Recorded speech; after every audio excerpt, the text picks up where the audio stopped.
பூபூர் ப்ளூத் ஹிதாம். இது வந்து Malaysian t-shirt. இது வேற ஒன்றும் இல்லைங்க, நம்ம ஊர் கருப்பு கவுனி அரிசி கஞ்சி தான். அவங்க செய்கிற அரிசியில் குளூட்டினஸ் இருக்கும். நானும் குளூட்டினஸ் அரிசியில் தான் செய்கிறேன். நம்ம ஊரில் இருக்கிறவங்க கருப்பு கவுனி அரிசியிலேயே செய்யலாம். ரொம்பவே நல்லாயிருக்கும், அதே நேரத்தில் ஹெல்த்தியாகவும் இருக்கும்.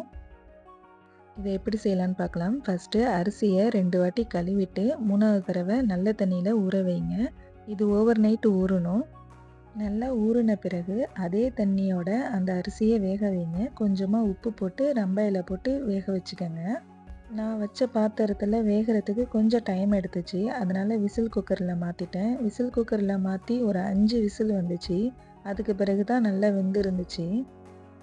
நான் எடுத்திருக்கிற அரிசியோடைய அளவு வந்து 1 கப் அளவு எடுத்திருக்கிறேன். இதுக்கு 2 கப் அளவு தண்ணி ஊற்றிருந்தேன். அது பத்தாமல் இன்னொரு கப்பு கூட தண்ணி ஊற்றி வேக வச்சேன். இப்போ ஏற்கனவே வேக வச்ச பாத்திரத்திலேயே கொட்டிக்குவோம். இதை கொட்டிட்டு 1 கப்பு நாட்டு சர்க்கரை எடுத்துக்கோங்க. இதுக்கு வந்து கருப்பட்டி போட்டால் இன்னுமே டேஸ்ட்டு நல்லாயிருக்கும். ஒரு தேங்காயில் நல்லா திக்கான பாலாக எடுத்துருக்கிறேன். இதையும் ஊற்றிக்கங்க.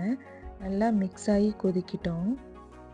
இதுக்கு கண்டிப்பாக தேங்காய் பால் ஊற்றுங்க, அப்போ தான் அதோடைய டேஸ்ட்டு நல்லாயிருக்கும்.